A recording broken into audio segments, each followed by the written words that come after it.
सर्वज्ञानासक्त बुद्धि रखते हुए अंतःकरण को स्वाधीन रखने वाला, सब विषयों की इच्छा का त्याग करने वाला ऐसा पुरुष संन्यास के द्वारा ब्रह्म रूप निष्कर्म सिद्धि को प्राप्त होता है। तो जैसे जाल में हवा नहीं अटकती, वैसे ही देह, स्त्री, पुत्र, ग्रह आदि से संसार में सर्वत्र जाल फैला है, वहाँ साधक फंसता नहीं। वैराग्य की बड़ी महिमा है। भक्ति के लिए भी भगवान तुलसीदास जी महाराज ने कहा है कि वैराग्य भक्ति की आँख है, भक्ति का परिणाम है, भक्ति की सुगंध है। भागवत में भी कहा गया है कि ज्ञान और वैराग्य भक्ति के पुत्र हैं। तो भक्ति से भी वैराग्य का फल मिलता है और इस ज्ञान से भी। तो वैराग्य ही मतलब प्राप्तव्य है, लक्ष्य होना चाहिए। तब जब राख में जैसे अग्नि को दबाते हैं तो धुआं नष्ट होता है, तो आत्मज्ञान प्राप्त होने से इस लोक और परलोक में भोगों की इच्छा नष्ट हो जाती है। साधक को वासनातीत वैरागी भूमिका प्राप्त हो जाती है। सम्यक ज्ञान अंतःकरण में प्रकट होता है और फिर भगवान की कृपा से उस ज्ञान को प्राप्त कराने के लिए श्री गुरु अपने आप मिलते हैं। ये भगवान बता रहे हैं। रात के साथ अंधेरा समाप्त होता है तो अज्ञान भी गुरु कृपा से नष्ट हो जाता है। कर्ता, कर्म और कार्य की त्रिपुटी ज्ञान सहित समाप्त होती है। तो जब ब्रह्म अपने स्वरूप में कर्म का अत्यंत भाव सिद्ध होता है, वह निष्कर्म सिद्धि है। अज्ञान निवृत्त करने वाला ज्ञान भी अंत में समाप्त हो जाता है। ये परम सिद्धि की अवस्था है। वैराग्य द्वारा ब्रह्म ज्ञान योग्यता रूप सिद्धि अधिकारी जिस प्रकार से ब्रह्मावस्था प्राप्त करता है, वह संक्षेप में सुनो। वह ज्ञान की परानिष्ठा यानी अंतिम मर्यादा है। तो नींद के प्राणी को जागाने के बाद स्वप्न सहित निद्रा व्यर्थ होती है।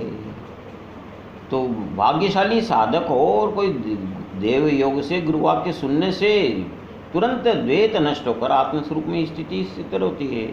फिर कुछ जानना, पाना, करना कुछ भी शेष नहीं रहता। ये भगवान बताते हैं। तो पुत्र, वित्त और पारलोक की सारी इच्छाएं उसके घर में सेवक बन जाती है। वैराग्य पद प्राप्त होता है। समय लगता है, जैसे औषधि लेने से तुरंत जो है आरोग्य की प्राप्ति नहीं होती है, अंत में उसको अपार फल प्राप्ति होती है। ये भगवान बताना चाहते हैं। तो वैराग्य का लाभ हुआ, सद्गुरु की प्राप्ति हुई, हृदय में विवेक अंकुरित हुआ। एक ब्रह्म ही सत्य है, सब भ्रांति है, बाकी ये उसको मतलब ज्ञान हो जाता है। साधन साध्य साधक की सब अवस्था समाप्ति होती है। वह ज्ञान भी उस वस्तु में लीन हो जाता है। शुद्ध बुद्धि से युक्त धैर्य से शरीर, इंद्रियां और मन का नियमन करके, शब्दादिक विषयों का त्याग करके, राग द्वेष नष्ट करके वह ब्रह्मावस्था प्राप्त करता है। तो जैसे दोनों कूल कर छोड़कर कन्या पति की इच्छा के अनुसार व्यवहार करती है, तद्वत संसार के सुख दुख का त्याग करके बुद्धि आत्मचिंतन में निमग्न होती है। इंद्रियां शुद्ध और अंतर्मुख वृत्ति रूपी गंगा किनारे लाकर प्रायश्चित से शुद्ध और परापरित हो जाती है।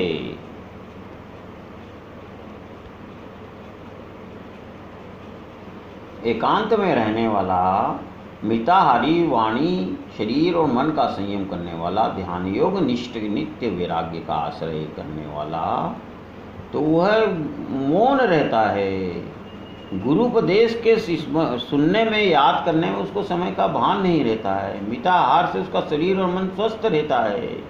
कुलवती स्त्री पर पुरुष को जैसे मान्यता नहीं देती, निद्रा और आलस्य से वो अपने आसन को नहीं छोड़ता। देह के उपजीविका के लिए आवश्यक व्यवहार ही वह करता है। अपनी वृत्तियों को मन की दहली तक जाने ही नहीं देता। बोलने के लिए उसको समय ही कहाँ रहता है। गुरुवाक्य से जागृत ज्ञान में स्वअहम भाव निश्चित होता है। ध्यान करने वाला साधक ध्यानात्मक वृत्ति से स्वयं को ध्येय रूप में स्वीकार करता है।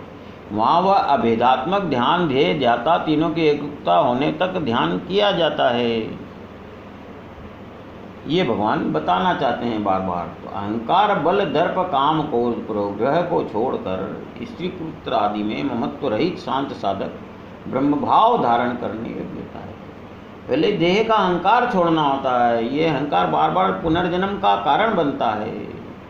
फिर बल से हम दूसरे बाहर के शत्रुओं को मारते हैं और बल बढ़ते जाता है। चोगने भोगने की इच्छा बढ़ती जाती है, उसको नियंत्रित करना होता है। तो दर्प जो है वो आपको सन्मार्ग को भुलाकर अधर्म के जंगल में प्रवेश करता है, उससे भी बचना होता है। काम का नाम लेकर तो विश्वामित्र सरी के ऋषि भी घबराते थे। तो काम का जीतना होता है, काम के साथ दोष क्रोध जो है वो स्वाभाविक खत्म हो जाता है। जैसे मूल से वृक्ष उखाड़ लेने से शाखाएं सूखती है, काम खत्म तो क्रोध भी खत्म, ये भगवान बताना चाहते हैं। तो जैसे ज्ञानी राजा को ब्रह्म की ऐक्यता होने पर शत्रु मित्र ऐसा द्वेष शेष नहीं रहता, वह खुद अद्वितीय ब्रह्म हो जाता है। गंतव्य आने पर गाड़ी छोड़नी पड़ती है। तो ब्रह्म पद की प्राप्ति से अभ्यास समाप्त है। महासमुद्र में समर्पित होती गंगा नदी अपना वेग समाप्त करती है। सब साधनों की शांति वैराग्य का संध्या काल है। वैराग्य की बड़ी महिमा है, वही सत्य में शांति है। और ये प्राप्त होने पर ब्रह्मत्व की योग्यता निश्चित हो जाती है। ब्रह्म होने का मतलब देह विदेह मुक्त है। जनक का एक नाम विदेह था, तो जीवन मुक्ति है ये, और गुरु कृपा से उसका अनुभव होता है। ब्रह्मत्व की योग्यता प्राप्त होने वाला आत्मज्ञान की प्रसन्नता का लाभ जिसको हुआ है, ऐसा पुरुष इष्ट वस्तु का नाश होने पे शोक नहीं करता और इष्ट वस्तु की इच्छा भी नहीं करता। अरे ब्रह्म की अनुभूति है, ब्रह्म ज्ञान का अंश लेश मात्र भी मिल जाए तो दूसरे सुख में क्यों फंसेगा। सब भूतों में उसकी आत्मदृष्टि होती है, अतः वह मेरी पराभक्ति करता है। तो ब्रह्मत्व के अनुभव से आत्मज्ञान के पद पर वो प्रसन्नता से बैठता है। जैसे गायन समाप्त होते ही मृदंग वीणा आदि सब वाद्य रुक जाते हैं। तो आत्मज्ञान के लिए प्रयत्न करते समय जो श्रम होते हैं वे भी शांत और सम होकर आत्मरूप बन जाते हैं। तो आत्मत्व भाव में शोक मनाना पाना कुछ भी शेष नहीं रहता। कल्पांत के समय हम कहते हैं कि समुद्र मर्यादा छोड़कर पाताल से ब्रह्मलोक तक जलमय हो जाता है। विविध अलंकार गलाने से अंत में सोना शेष रहता है। तो ज्ञानी पुरुष को मेरे बिना स्वयं के स्वरूप समेत कुछ भी शेष नहीं रहता। यह चौथी ज्ञान लक्षणा भक्ति प्राप्त होती है। 3 अन्य भक्तियां हैं, किंतु इसका अनुष्ठान करने पर ज्ञान लक्षणा चौथी भक्ति प्राप्त होती है। यह न पहली है, न दूसरी, न तीसरी। यह मेरी सहज भक्ति नाम से इसको कहा जाता है, ऐसा भगवान कहना चाहते हैं। ब्रह्म भाव योग्यता प्राप्त होने पर अज्ञान नष्ट होता है। मेरा दृष्टात्व मुझे अभेद से प्राप्त होता है। अरे पूर्णिमा के दिन ही चांद पूर्ण थोड़ी होता है, उसके पहले भी पृथ्वी की गति के कारण वो अधूरा अपूर्ण दिखता है, लेकिन हमेशा पूर्ण रहता है। तो अज्ञान से मैं दृश्य रूप दिखता हूँ, भगवान कहते हैं। तो दृश्य मार्ग से अतीत मेरा ये भक्ति योग बताया है, जिससे मेरे आत्मज्ञान की प्राप्ति होती है। ज्ञान लक्षणा भक्ति से मैं जैसा हूँ वैसा मुझे वह तत्वतः जानता है, और मुझे जानने पर देहपात होने पर मृत्यु के बाद मुझ में वो प्रविष्ट हो जाता है। 7वें अध्याय में भी भगवान ने कहा है कि ज्ञानी भक्त मेरी ही आत्मा है। तो उसमें एक रूप होते समय कर्मयोगी को ज्ञान लक्षणा भक्ति फलस्वरूप प्राप्त होती है। सारा विश्व जगन्मय दिखाई देता है। उस अवस्था में विवेक के साथ वैराग्य, बंधन के साथ मोक्ष, वृत्ति सहित निवृत्ति लुप्त होती है। तो वह कर्मयोगी कुटस्थ नित्य साध्य साधनातीत शुद्ध मेरे स्वरूप में एक रूप होकर मेरा अनुभव करता है। वहाँ शब्द से ही शब्द का उच्चारण होता है। उच्चारण करने का साधन भी शब्द है, जिसका उच्चारण करते हैं वो भी शब्द है। ऐसा द्वैत में शब्द से शब्द का उच्चारण होता है। वहाँ भोक्ता ही भोग्य होता है, भोगने का भाव भी नहीं रहता। ये भगवान बता रहे हैं बार बार कि सोने में जैसे अलंकार सहज होता है, कर्मयुग मेरा स्वरूप बनकर बिना क्रिया मेरी भक्ति करता है, वैसी उस भक्ति में क्रिया नहीं होती, वह द्वैत में भक्ति है। ये अनुभव की बात है, बोलने की नहीं है। अरे बोलने वाला ही उत्तर देने वाला है, कौन किससे बोलेगा। वो उनका मौन ही मेरा स्तवन है। तो उस सुंदर बोलने वाले कर्मयोगी को मैं अभेद में मिलाता हूँ, तब मौन निर्माण होता है। उसका वह देखना दृश्य को भगाकर दृष्टा का स्वरूप दिखाता है। तो मेरा मद्रूप होकर जो दृश्य का दर्शन करता है, मूल दृश्य से ही दृष्टापन वहाँ लुप्त हो जाता है। तो फिर उसका द्वैत स्वरूप मेरी यात्रा है, उसका आना जाना बंद हो जाता है। जैसे तरंग जल पर ही दौड़ता है, भूमि पर नहीं। चलते हुए अपना स्थान छोड़े जोड़े, चलना न चलना सब कुछ जल है। तो उस जल कहीं भी दौड़े, उसका मूल स्वरूप जल ही रहता है, उसकी एकात्मता नष्ट नहीं होती। वैसे ही कर्मयोगी मद स्वरूप बनकर जो जीवन चलाता हुआ मेरे भीतर प्रविष्ट होता है, बर्फ को बर्फ से ढकना न ढकने के बराबर है।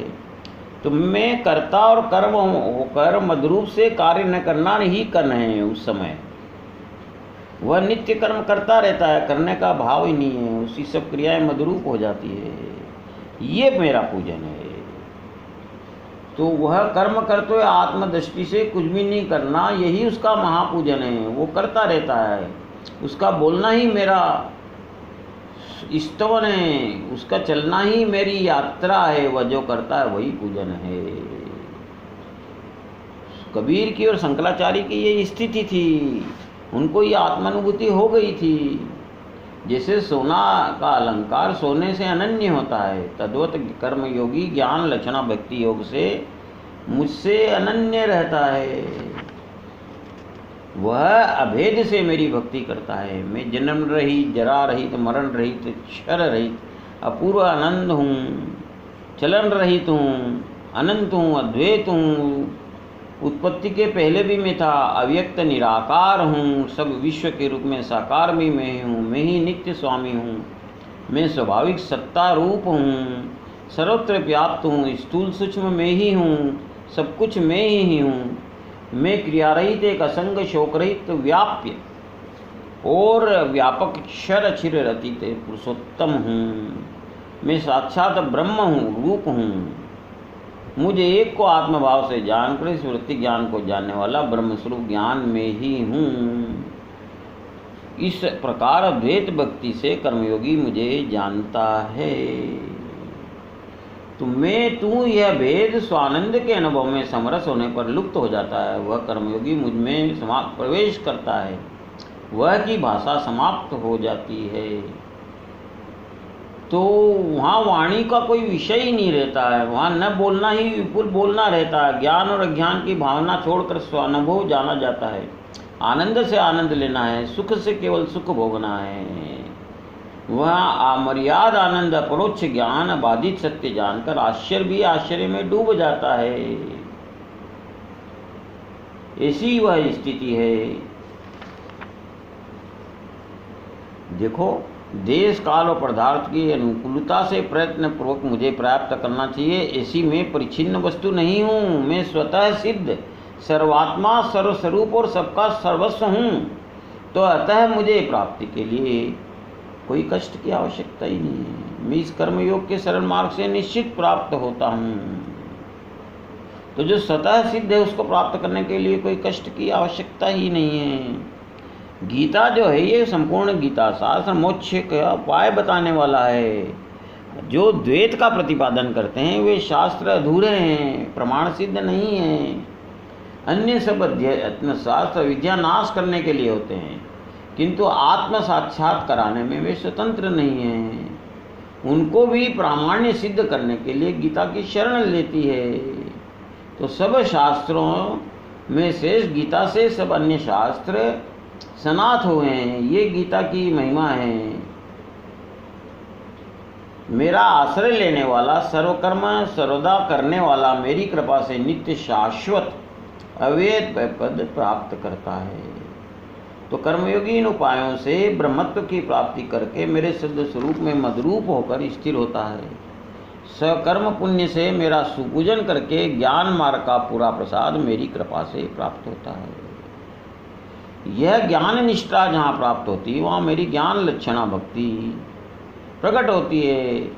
तो काया, वाणी और मन से जो मेरा आश्रय लेता है उससे यदि निषिद्ध कर्म हो गए, गंदा नाला भी समुद्र में मिलकर समुद्र हो जाता है, तो मेरे अनुभव ज्ञान से पाप पुण्य को एकत्व प्राप्त होता है।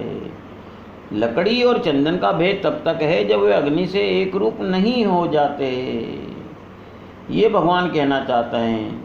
फिर उसको आत्मा की प्रसन्नता प्राप्त होती है, उससे बढ़कर कोई लाभ ही नहीं है।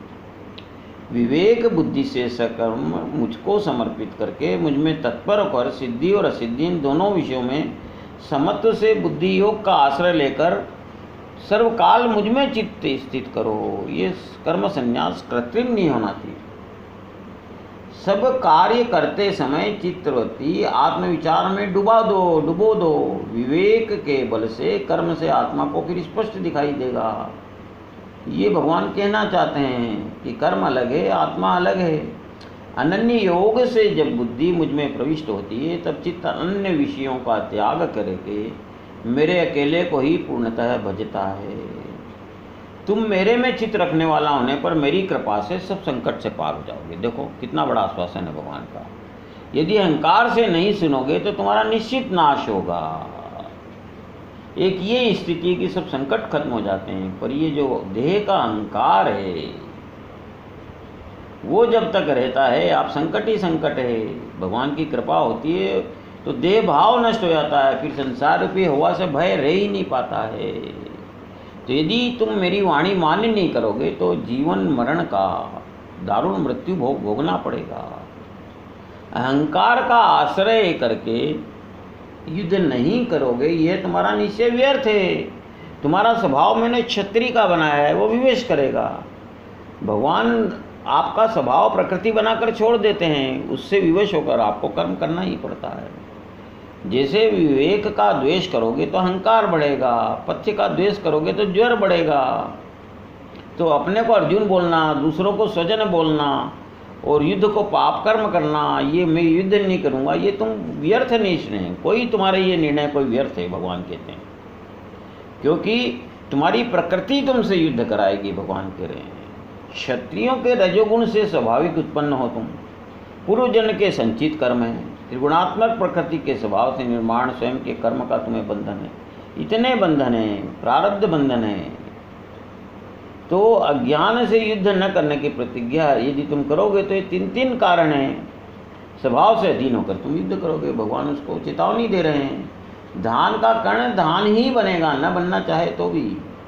तो क्षत्रिय संस्कार से सिद्ध प्रकृति से तुम्हारा जन्म हुआ है, तुम में शौर्य तेज और दक्षता है, जन्मतः प्राप्त है। तो युद्ध न करने तुम्हारे लिए संभव ही नहीं है। जैसे हाथ पैर बांध कर कोई गाड़ी में डाल दिया जाए तो गाड़ी जहाँ पहुँचेगी वो स्वतः पहुँच जाएगा। तो तुम्हारा मैंने स्वभाव बना दिया है, बलवान प्रारब्ध भोगना ही पड़ता है। रोगी को रोग थोड़ी प्रिय होता है, दरिद्र को दरिद्रता थोड़ी प्रिय है, लेकिन बलवान प्रारब्ध उनको भोगना पड़ता है। तो वह दृश्य प्रारब्ध कर्म ईश्वर के अधीन होने से ईश्वर आज्ञा के विरुद्ध नहीं करेगा, वह तुम्हारे हृदय में स्थित है। भगवान बहुत अच्छी बात कर रहे हैं 61वें श्लोक में। ईश्वर है सर्वभूतानां हृदय अर्जुन तिष्ठति।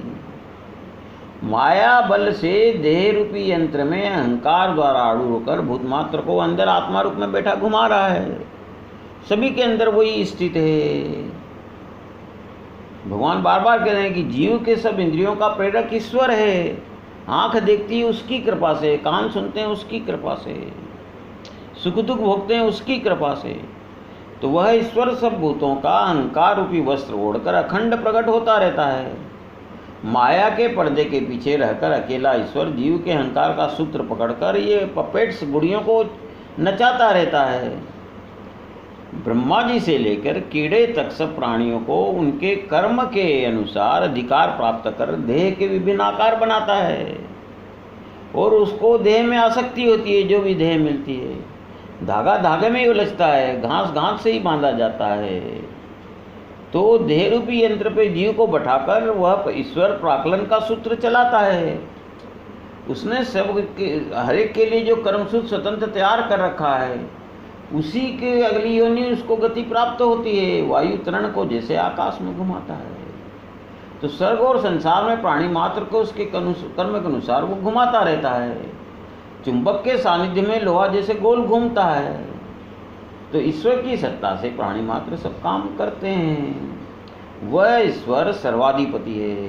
वह जैसी प्रकृति देता है उसके अनुरूप इंद्रियां व्यवहार करती है। करना न करना सब उसके अधीन है। प्रकृति हृदय में स्थित ईश्वर के अधीन है। इसलिए भगवान उसका समाधान बता रहे हैं, तुम अनन्य भाव से उसकी शरण हो जाओ, तो उसकी कृपा प्रसाद से देखो क्या मिलेगा, परम शांति और शाश्वत पद। टूटी फूटी शांति, सकारण शांति हम भोगते रहें, वो शांति का भ्रम है, आभास है। और छोटे मोटे पद हमको समाज में मिल गए, धन के मान के, शाश्वत पद आत्मा तत्व बन जाओगे। तो जैसे अहंकार वाणी चित्त और देह देकर गंगा नदी समुद्र में एक रूप होती है, सर्वभाव से उसकी शरण जाओ। अरे जिससे विश्व की उत्पत्ति होती है, जो विश्रांति का विश्राम स्थान है, अनुभूति जिसका पूर्ण अनुभव लेती है, तुम उस अविनाशी पद के राजा बनकर रहोगे। यहाँ भगवान बताते हैं कि सीक्रेट से मोर सीक्रेट, गुह्य से गुह्यतर ऐसा ज्ञान मैंने बताया है। इसका विचार करके अपनी इच्छा के अनुसार व्यवहार करो। यह गीता की महिमा है, गीता की सर्वश्रेष्ठ देखो भावना। सब गुरु और शास्त्र चाहते हैं कि भक्त शिष्य मेरे हिसाब से चले।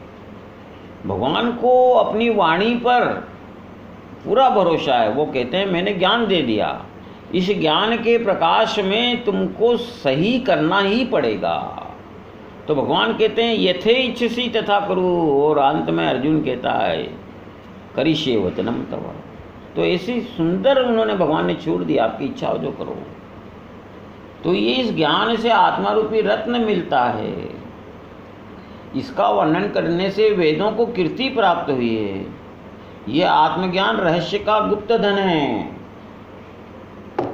तुम भक्त हो इसलिए तुम्हें बता रहे हैं। माता भी क्रोध में अपशब्द बोल जाती है, भूल हो सकती है, लेकिन ये गीता है, गीता माता है। सर्वज्ञ होने के कारण भगवान यथार्थ नहीं कहते।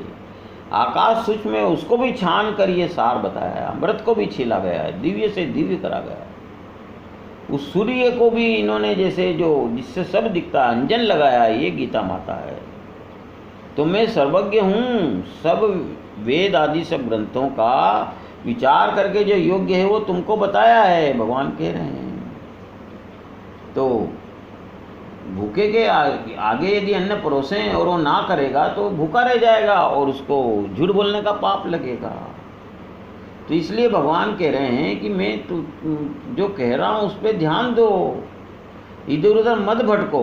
अंत में वो मोस्ट सीक्रेट 64वें श्लोक में बता रहे हैं, सब में अत्यंत गुह्यतम ऐसा मेरा श्रेष्ठ वचन अर्जुन तुम एक बार पुनः सुनो। तुम मुझे अत्यंत प्रिय हो इसलिए हितकारी वाणी सुनो। एक बार और ध्यान देकर मेरी निर्दोष वाणी सुनो। भगवान कह रहे हैं भोग निरपेक्ष जो प्रेम का विषय वो आत्मा है, उसको जानो और कोई जानने योग्य तत्व नहीं है।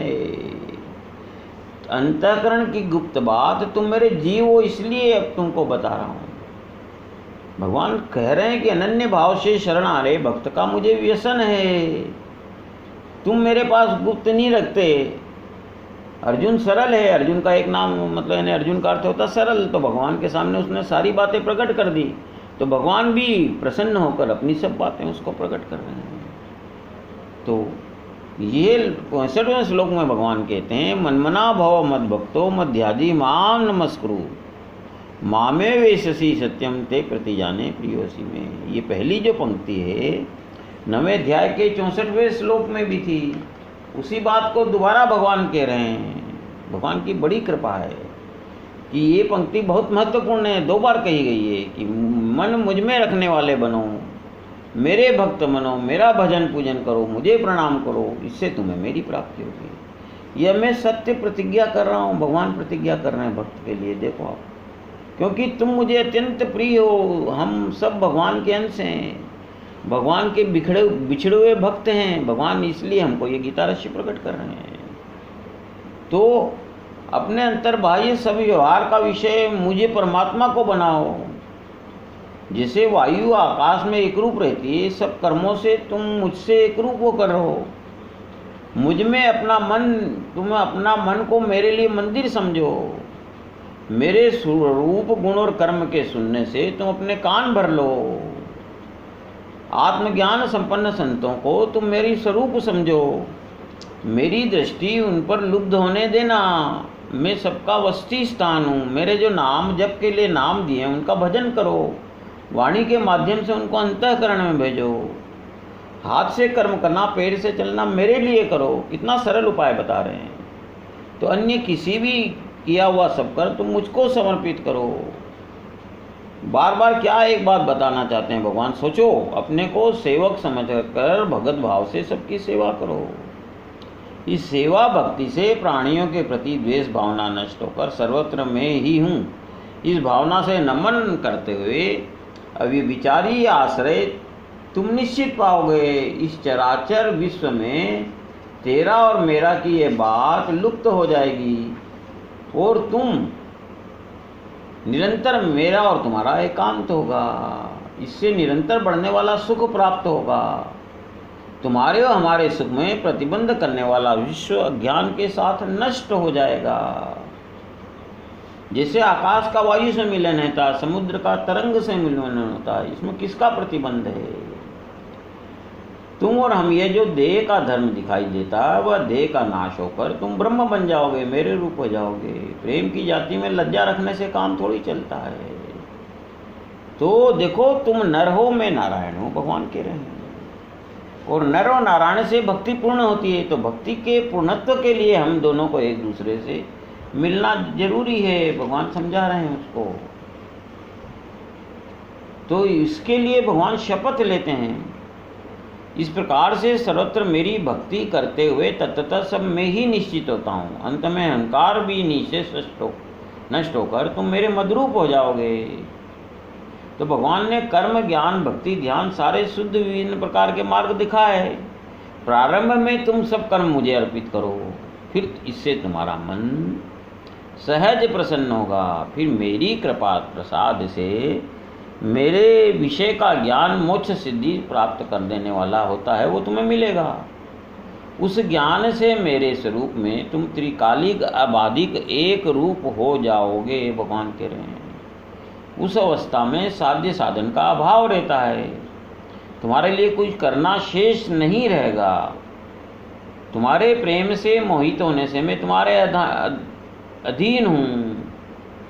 तो जिससे प्रपंच सहित ज्ञान नष्ट होता है, मैं आत्मत्व से तुम्हारे सामने प्रकट होना चाहता हूँ, भगवान कह रहे हैं। तो सब कर्मों का, सब धर्मों का परित्याग करके मुझे एक की शरण आओ, भगवान कह रहे हैं।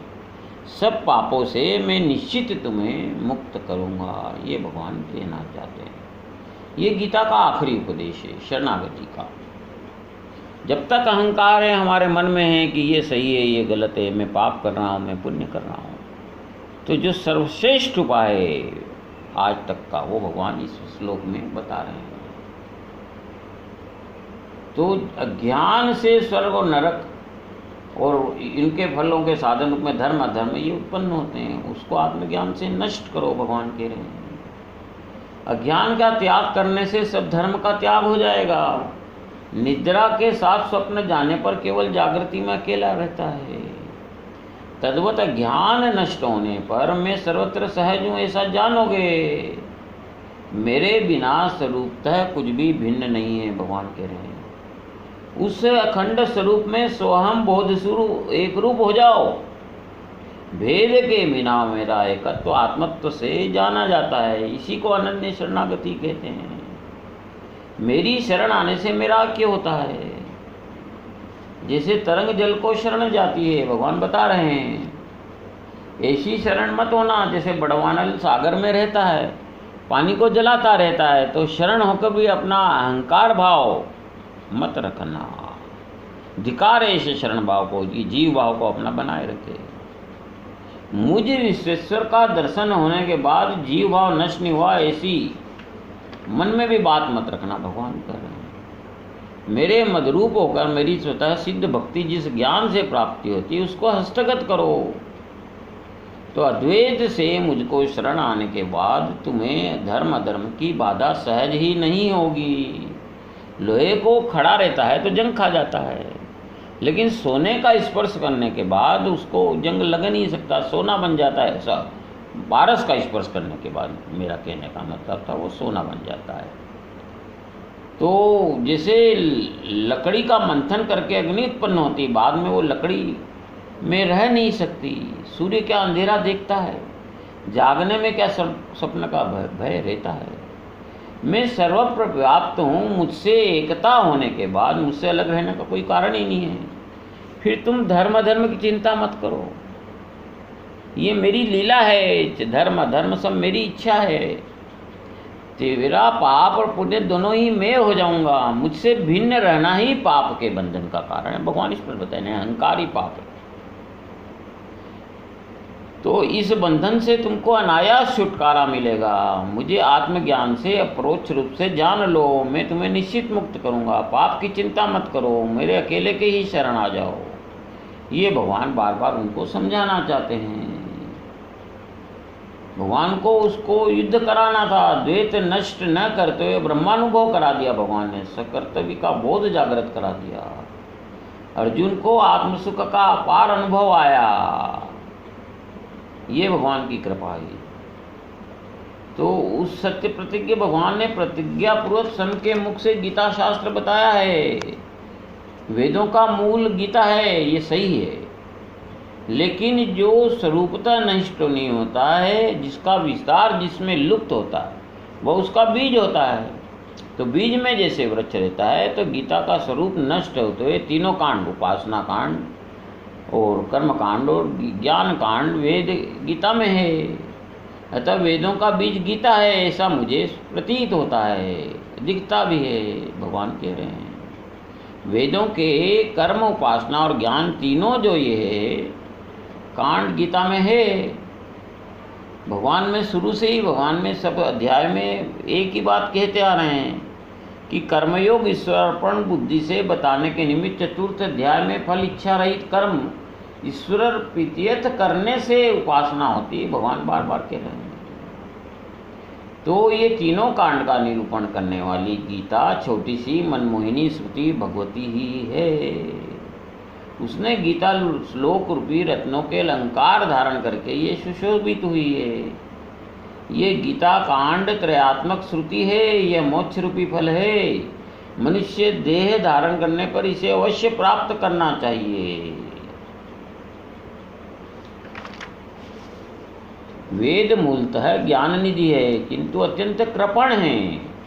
उसके ज्ञान का उपयोग ब्राह्मण, क्षत्रिय और वैश्य तीन वर्णों को है। शेष जो इन केवल गुह्य ज्ञान उन्हीं को प्राप्त करने का अधिकार वेदों ने दिया है। संसार दुख का दैन्य भोगने वाली स्त्रियां और अन्य शूद्र आदि को इस अधिकार से वंचित किया है। ये न्यूनता कमी निकाल देने के लिए ही गीता का रूप वेदों ने धारण कर दिया है और उन्होंने अपनी ज्ञान की प्राप्ति का अधिकार सबको दिया है। ये वेद का अर्थ गीता में निहित बना है। ये भगवान कहना चाहते हैं, वेद रूप में ही गीता सबकी सेवा कर रही है।